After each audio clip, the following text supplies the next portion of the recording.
Oi, companheiros, boa tarde. A gente vai, então, dar início aí ao debate. Estão presentes aqui, eu sou o Zago, né, todo mundo conhece, sou diretor do Sindicato dos Trabalhadores da Unicamp, e estão na mesa aqui o Kiko, que é do sindicato, né, da coordenadoria, de uma das coordenadorias do sindicato, diretor do sindicato também, né, o professor Wagner, do IFISH, e a Mari, que é do CACH, do CACH, né? Do IFISH, CACH do IFISH, Centro Acadêmico de Ciências Humanas. E a ideia da gente é dar 10 minutos para cada um tecer as considerações iniciais, né? E depois a gente abre para debate na plateia. Tá bom? Então, o primeiro é o Wagner, que vai falar, depois o Kiko, depois a Mari. Boa tarde, pessoal. Prazer estar aqui nessa nossa atividade da nossa greve. Eu acho que sou o único aqui que não está representando nenhuma entidade, né? Que já coloca uma questão de representação, né? Por isso que o meu nome foi lá IFISH. Então, então acho que eu posso falar aqui com mais tranquilidade, porque ninguém na minha entidade vai depois falar assim: poxa, mas você não devia ter falado isso, porque isso não representa o papel da entidade. Então eu vou fazer só uma introdução, pessoal.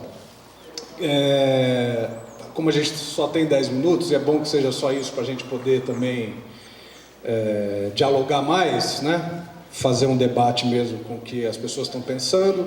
Eu acho que a gente está num contexto de greve, então a questão da representação, da democracia, da participação, ela se coloca todo dia, né, para a gente, tanto dentro das nossas próprias entidades, das nossas bases, né,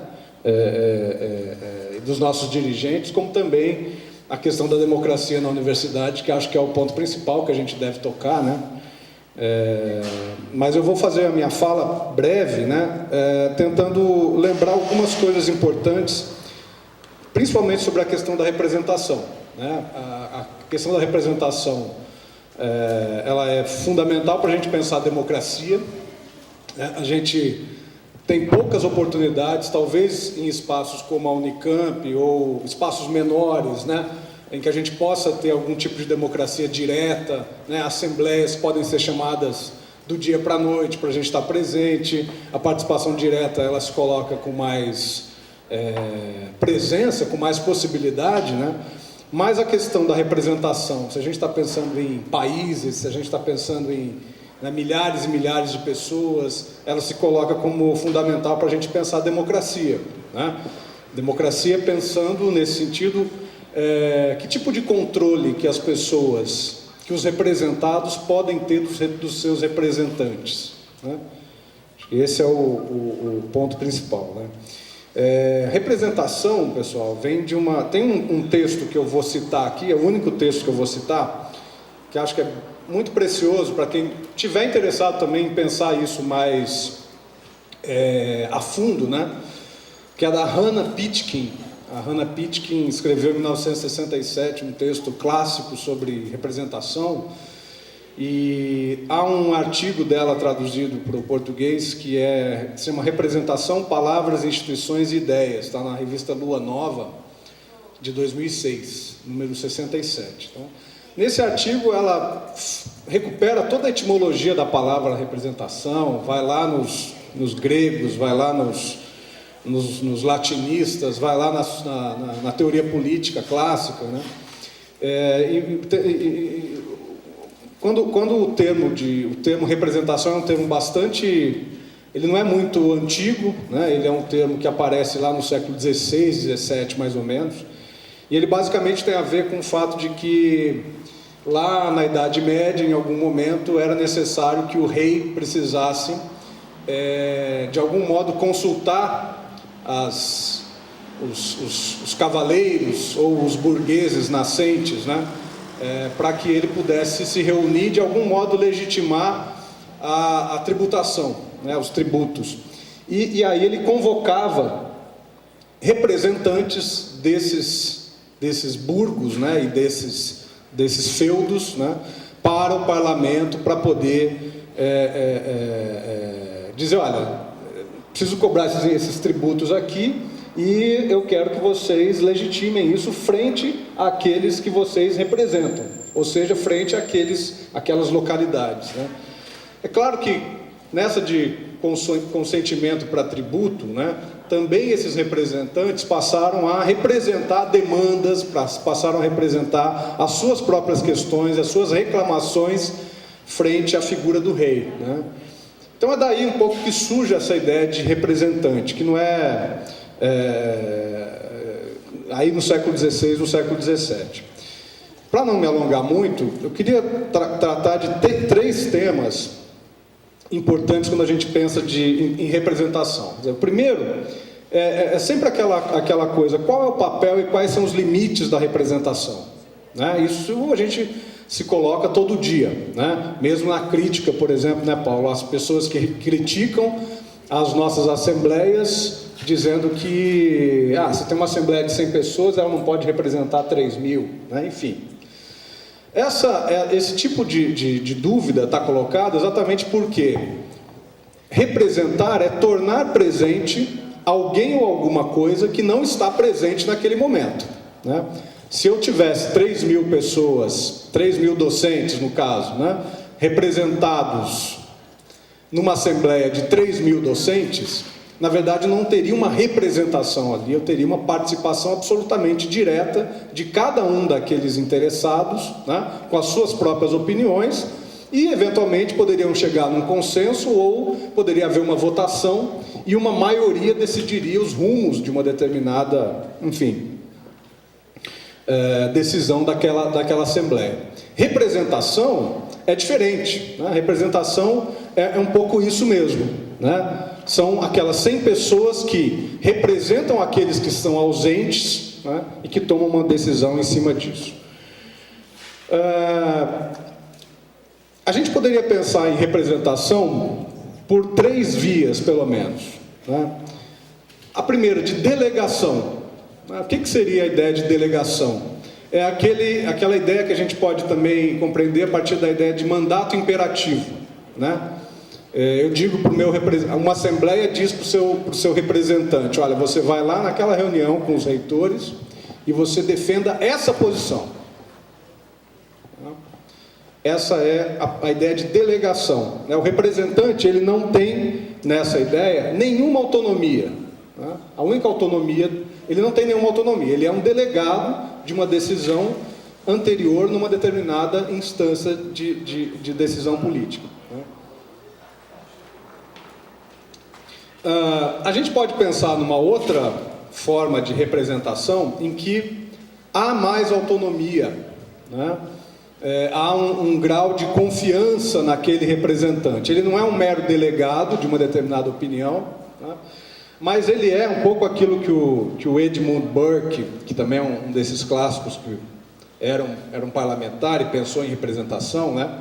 De que a margem de manobra do representante em relação ao representado, ela é maior do que no caso da delegação, né?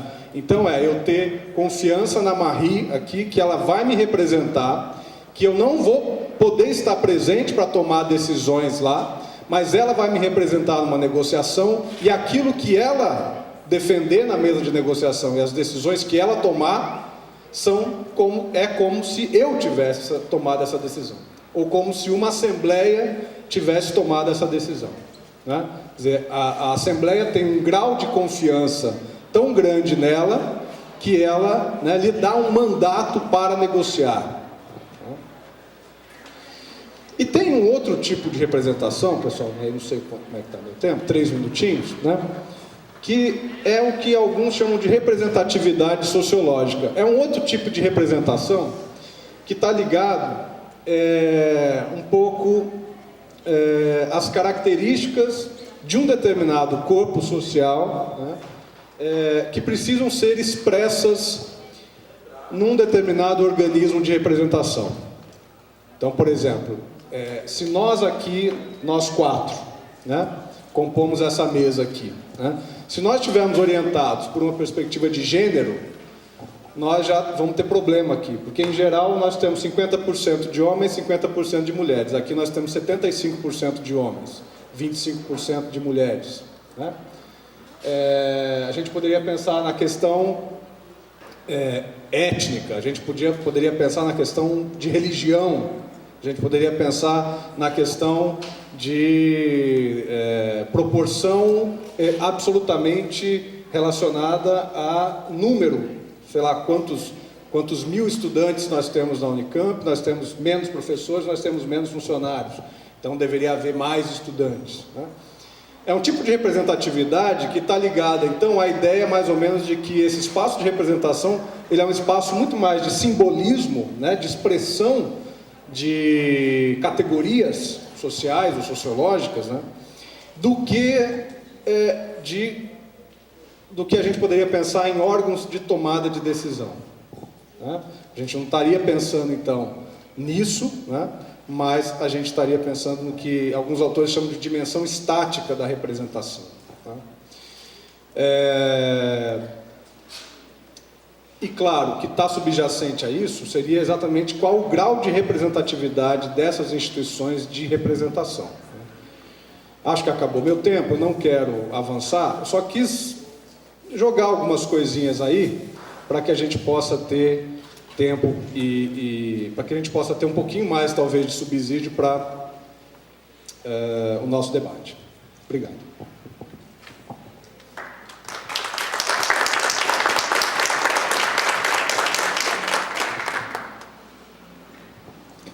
Boa tarde para todo mundo que estou falar aqui pelo STU e aí, diferente do professor Wagner, eu vou falar aqui, então, pela nossa realidade enquanto entidade, e aí nós observamos aqui, então, que essa questão da representação e da autonomia, ela tem uma diferença substantiva quando você está tratando da discussão a partir de uma entidade representativa, que no caso aqui é o STU. Obviamente que a gente vai discutir a democracia e a representação, ela está muito marcada pelo nível de cobrança, o nível de participação que essa representação envolve. Nós estamos vivendo, nesse momento, um processo eleitoral no Brasil em que, em tese, nós estamos discutindo uma eleição num processo democrático, mas não numa democracia participativa, numa democracia representativa, cujo o elo dessa representação tem muito pouca ligação com a participação. Ela está alinhavada com outras estruturas que não é a participação popular. Então, o voto é uma expressão que dá legitimidade para essa representação, mas necessariamente ela vai ser uma representação de quem votou, no nosso caso, que nós vivenciamos aí uma democracia sindical, essa relação da participação, ela tem um elemento determinante, porque é isso que dá legitimidade para a direção, que dá força para a direção, que vai ser um instrumento dessa participação e que, nessa participação, ela tem que ser porta-voz dos fóruns dos trabalhadores.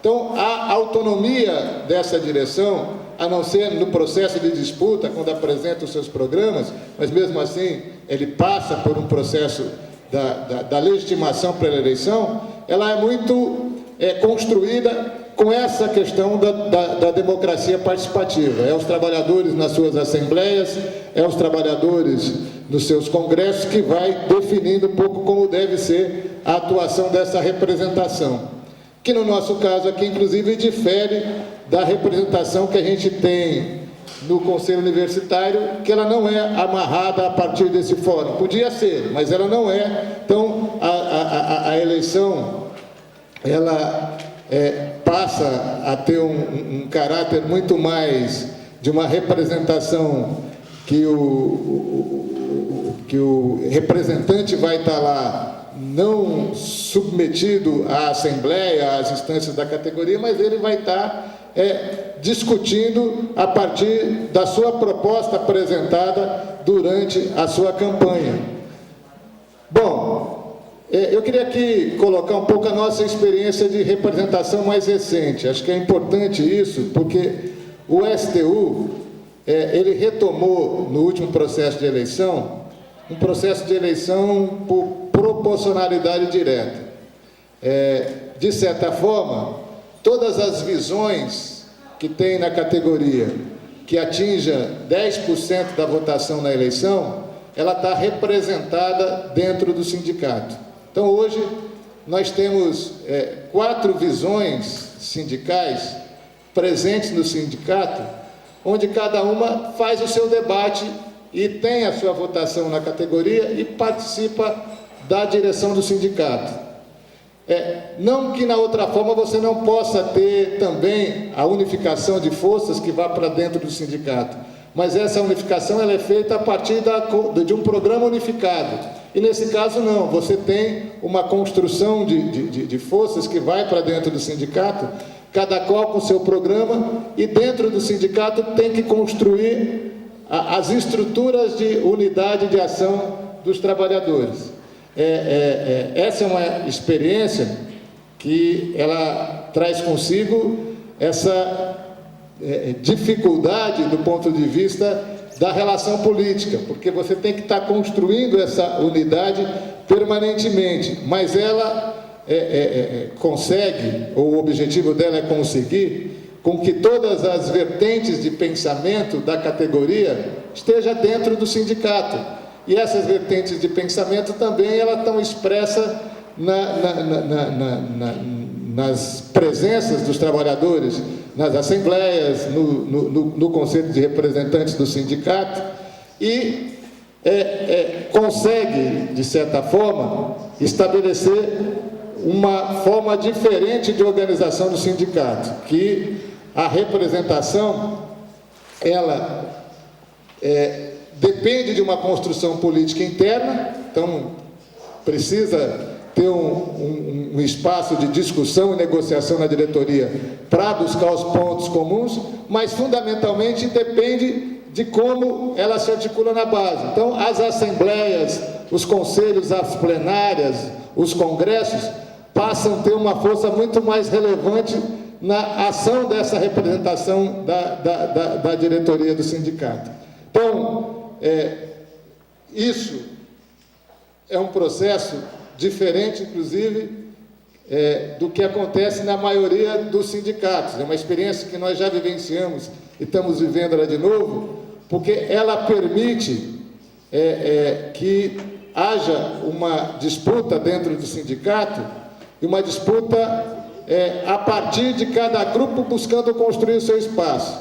E aí, aposta-se que isto vai trazendo mais trabalhadores para dentro do sindicato, que essa disputa vai fortalecendo as instâncias de deliberação da categoria. Então, o que a gente avalia aqui, acho que é uma discussão que a gente fez no Congresso, é que no cenário hoje do movimento sindical, você tem um esvaziamento grande. Nós temos um histórico hoje no movimento sindical de diretorias que se burocratizaram tamanho que perderam qualquer referência e conexão dessa discussão com a base.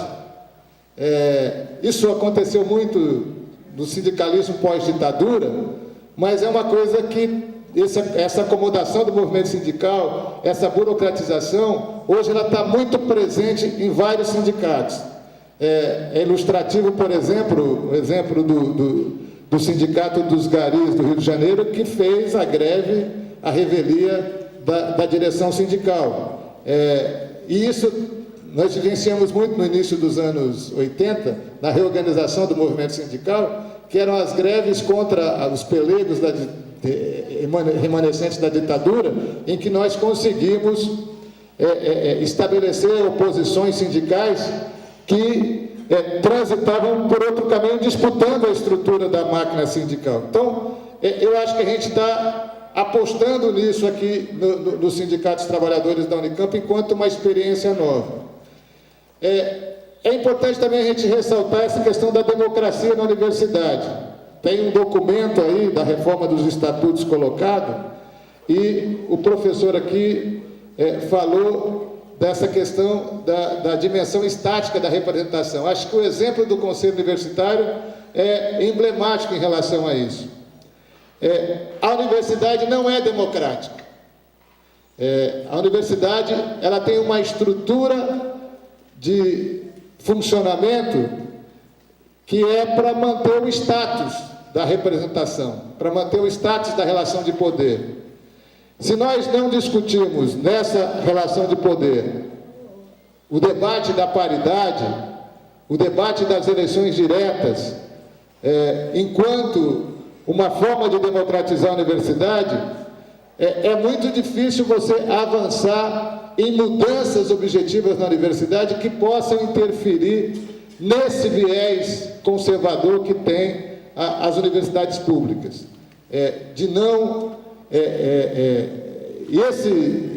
Esse viés conservador não está só aqui na relação de poder interna nas universidades, está em criar toda uma dificuldade também de se abrir democraticamente para as estruturas externas, para o movimento social, para as organizações da sociedade. Então, quando a gente assiste lá uma reunião do Consul, ou participa de uma reunião do Consul, ela é uma reunião que, na maioria das vezes, ela está muito distante da realidade, e muitas vezes em contradição com os debates que são latentes na comunidade universitária. Então, eu acho que discutir representação passa por discutir essa questão da democracia na universidade. Mas, para concluir, eu queria colocar aqui um entendimento, uma visão de que nós estamos vivendo um processo que é um processo rico quando a gente debate essa questão da representação. As representações, elas têm o seu caráter formal nas estruturas tradicionais dos trabalhadores, nos sindicatos, nas associações de moradores, na organização do movimento estudantil, mas a gente assistiu nos últimos períodos, e que não só no Brasil, mas tivemos experiência nos Estados Unidos, na crise econômica do movimento Ocupa Wall Street, mas aqui a partir de junho também do movimento Passe Livre, que era um debate que era feito pelo movimento estudantil, e um movimento que ganhou uma dimensão importante e que pegou de uma discussão do Passe Livre, fez um movimento nacional que acabou incorporando um grande debate de mobilidade social, sem ter esse caráter orgânico que os movimentos tradicionais têm, e um movimento de estrutura muito mais horizontalizada. E assim, para concluir, eu queria dar um exemplo do que eu vi recentemente de representação, que eu achei uma questão extremamente interessante.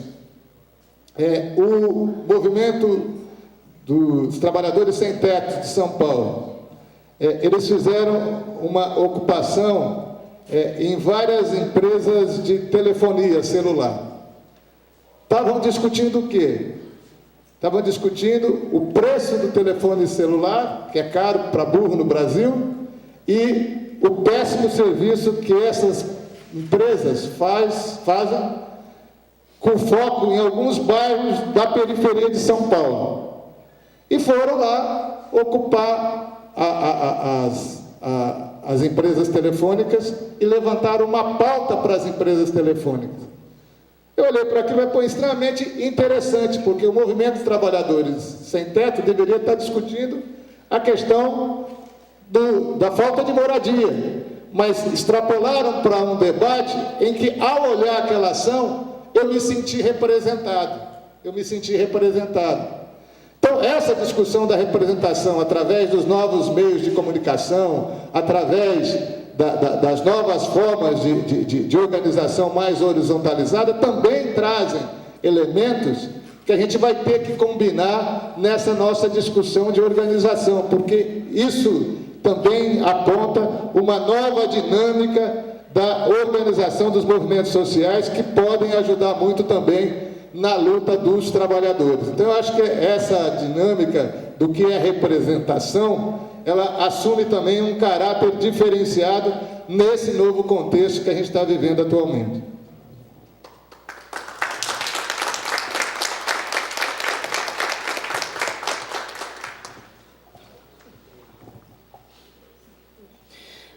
Gente, boa tarde. Meu nome é Marie, sou da gestão atual do Centro Acadêmico de Ciências Humanas. E, na realidade, eu queria começar minha fala colocando a força que essa greve tem nas 3 estaduais paulistas e como em 60 dias de greve atravessou a fase da Copa do Mundo e também as férias. E que eu acho que isso é uma questão que tem que ser retomada com muita força. Porque para nós estudantes, essa greve mostrou em primeiro lugar o quanto essa universidade depende dos trabalhadores para o seu funcionamento. E que os trabalhadores são aqueles que realmente, junto aos estudantes, constroem a força dessa universidade. E aí eu queria retomar uma coisa que os trabalhadores daqui falavam muito nas suas primeiras assembleias, que era o quê? Com esse reajuste, esse ataque absurdo do governo estadual, implementado pelo Tadeu e pelo Consul, caiu a máscara do Tadeu. Caiu a máscara de um reitor que se dizia do diálogo, que hoje, na realidade, esse ataque se mostra como um ataque à educação de conjunto. E a gente entende que a luta pelo reajuste de 10%, a luta contra o reajuste zero, que o governo do Estado e o Alckmin implementaram, o governo do Estado e o reitor implementaram conjuntamente, na realidade está como um ataque à educação. E nesse sentido, a gente refletiu um pouco o que são esses instrumentos políticos que os governos têm para implementar essa política de precarização da educação aqui dentro da universidade. E para a gente entra em greve um pouco em 2 planos. Com total força e solidariedade ativa, a greve dos trabalhadores, e entendendo que justamente essa estrutura de poder é o que garante que o acesso não seja radicalizado à universidade, é o que garante que a moradia esteja caindo aos pedaços, é o que garante que muitos estudantes entrem aqui na universidade e não possam permanecer aqui por falta de permanência estudantil. E, nesse sentido, como a gente se coloca dentro dessa greve. Inclusive, nós do CACH, quando a gente foi fazer a discussão dos eixos da greve, um dos eixos fundamentais que a gente colocou foi justamente a luta contra essa estrutura de poder na qual os trabalhadores e estudantes não têm voz. E aí, para mim, a gente tinha que refletir um pouco o momento que se abre agora. Porque essa batalha dura que os trabalhadores estão fazendo e estão passando, começa a se colocar em um outro patamar. Porque como passou da Copa e passou das férias, agora os governos eles voltam a se enfrentar com problemas reais estruturais que a gente tem aqui e que estavam um pouco na parte de fundo durante a época da Copa. Questão da total falta de moradia, a crise hídrica, a questão do trabalho extremamente precarizado e que hoje o PT e o PSDB, os partidos da ordem, os partidos burgueses, não têm condições de responder e não vão tentar fazer 1000 cambaleios para conseguir responder, mas de fato, hoje estão divididos, inclusive disputando os votos, mas não podem responder de fato. E aí para a gente está colocada muito da força dessa greve, porque ao passar também dessas eleições, está colocado que a inflação continua subindo, existe uma lei de degeneração da economia, e o que está colocado para os governos é como eles vão, enfiar ajustes e enfiar reduções de salário para os trabalhadores em meio a toda essa conjuntura. E, para a gente entende que esse primeiro ataque do governo do Estado é uma demonstração do que está por vir. E aí, a potencialidade que essa greve tem de poder vencer e impor uma derrota para esse governo. E também para o governo federal, que também não se mostra como alternativa. E, para mim, em meio a essa leitura de conjuntura, a gente coloca também a necessidade dos estudantes estarem com muita força na greve. A gente está quebrando a cabeça para pensar como que essas pautas estudantis, que são extremamente importantes, que também se colocam contra essa estrutura de poder, vão mobilizar os estudantes para estarem ao lado dos trabalhadores, para a gente poder arrancar isso da reitoria. Porque agora a gente passou por um período de férias, no qual a gente passou pela agitação na internet de tudo que estava acontecendo aqui, mas a gente tem que refletir como que, a partir de agosto, a partir de um centro acadêmico democrático de fato, a gente consiga criar uma forte mobilização estudantil, tanto para lutar por suas demandas, quanto para estar em solidariedade aos trabalhadores. Com essas possibilidades de vencer, está colocado que as entidades estudantis tradicionais, rotineiras, que se adaptam, inclusive, à estrutura da universidade, elas não servem mais. Hoje a juventude e os trabalhadores estão colocados para discutir as grandes questões da realidade. Porque esse reajuste, reajuste 0%, está ligado à educação. Quem mais do que a gente aqui dentro da universidade pode refletir um novo projeto de educação para, de fato, colocar o conhecimento que é desenvolvido aqui a serviço da população, a serviço da classe trabalhadora? E aí, para mim, a gente tem que entrar numa discussão concreta, que é hoje, o Centro Acadêmico de Ciências Humanas que está aqui na mesa. E da necessidade de que um diretório central de estudantes coloque suas forças na greve dos trabalhadores, coloque suas forças para priorizar a mobilização estudantil e criar, de fato, uma mobilização estudantil.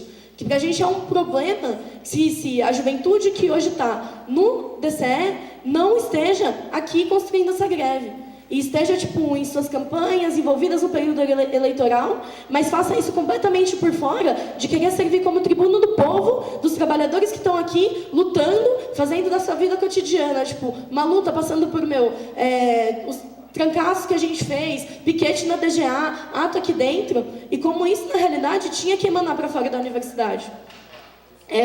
E nesse sentido, colocar bastante, o quanto para a gente agora a reflexão tem que estar. Como que as entidades estudantis vão, de fato, representar os estudantes para que, a partir de meios democráticos do movimento estudantil, como, por exemplo, eleições de delegados eleitos pela base, que tenham que ser, inclusive, cobrados pela base dos estudantes para poderem, de fato, representar, consigam dirigir a greve estudantil e criar uma mobilização de fato.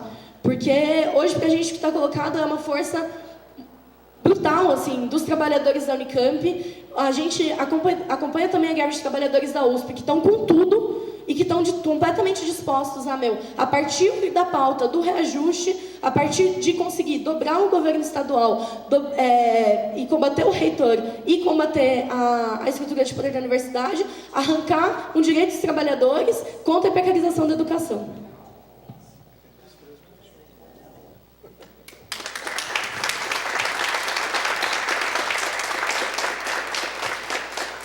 Então, a gente vai abrir agora, a proposta é que as pessoas falem por 3 minutos. Pode fazer perguntas ou fazer intervenções.